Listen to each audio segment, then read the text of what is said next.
Hello guys, welcome back again sa ating YouTube channel, no, The Action Man. Una sa lahat, may galab shoutout po sa lahat ng mga kakamping at sa mga hindi man mga kakamping. Kung interesado ka sa bidyong ito, patapusin mo na hanggang dulo at huwag nyo nang kalimutan na i-like at i-share ang ating video para malaman naman ng iilan sa ating mga kababayan na nagtutulog-tulugan sa katotohanan. So muli naman nagbabalik ang nag-iisa nyong host na si The Action Man para magbigay ng komentaryo at reaction sa mga mainit ng issue ng bayan.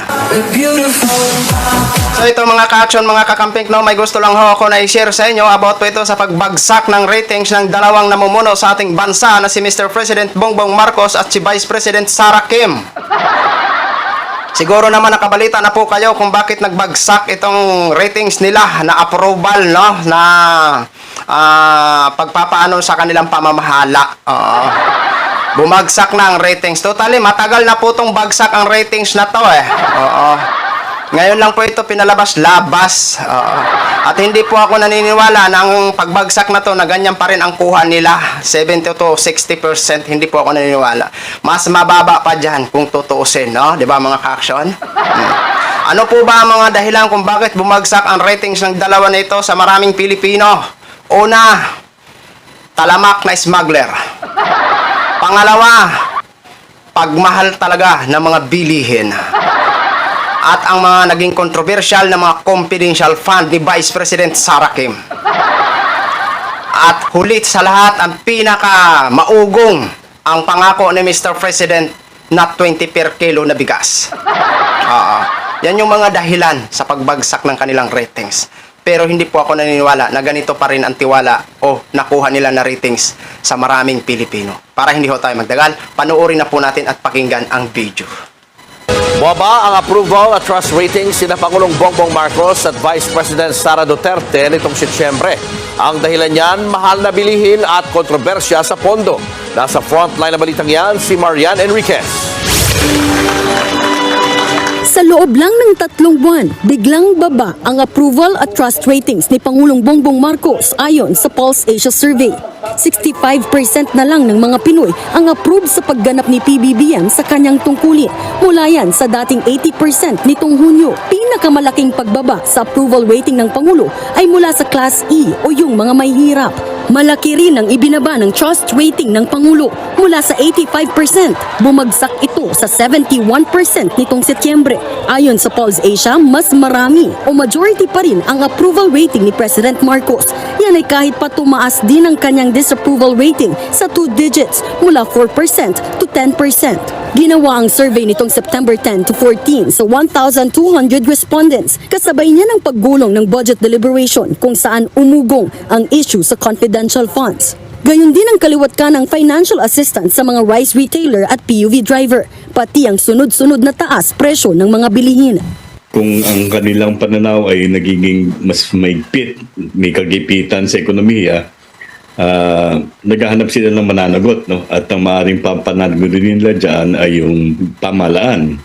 Tingin ng political analyst at policy advisor na si Richard Hidarian, malaking impluensya sa pagbaba ng ratings ng Pangulo ang inflation.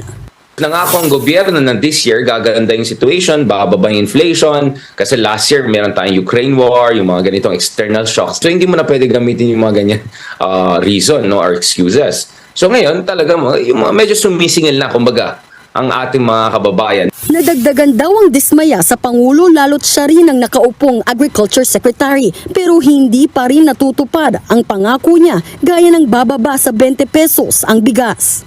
Babala ng isang political analyst, napaka-importante na may makitang pagbabago ang publiko sa pagtugon ni Pangulong Bongbong Marcos sa ekonomiya at mataas na presyo ng mga bilihin sa susunod na 3 hanggang 6 na buwan dahil kung hindi, baka raw mas lalong bumagsak ang rating ng Pangulo. Bukod dyan, pwede rin daw makaapekto ang pagbagsak ng approval at trust ratings ni PBBM sa midterm elections. And the midterm elections will determine gaano kalakas si Pangulong BBM dun sa kanyang legacy years in the second half of his presidency. So very crucial ang next 3 to 6 months for President Marcos Jr. to turn things around.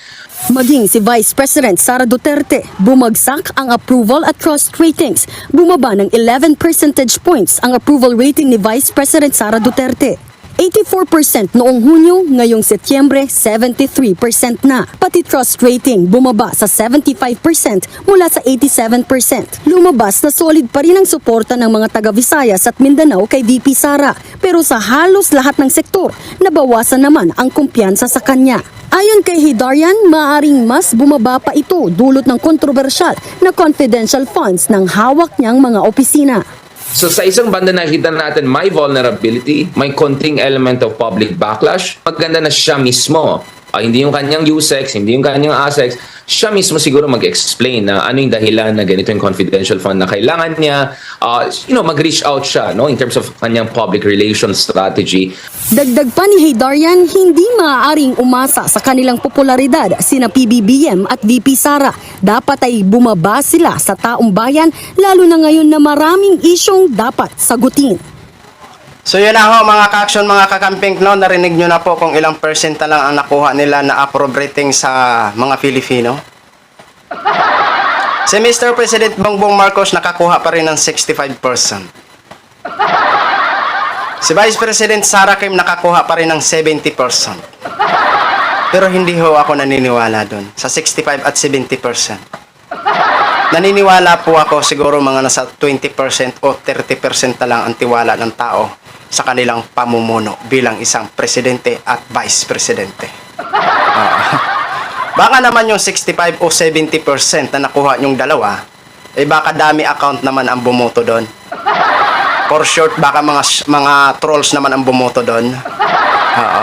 Paano ba ito ginagawa ng Pulse Asia ang pag-survey?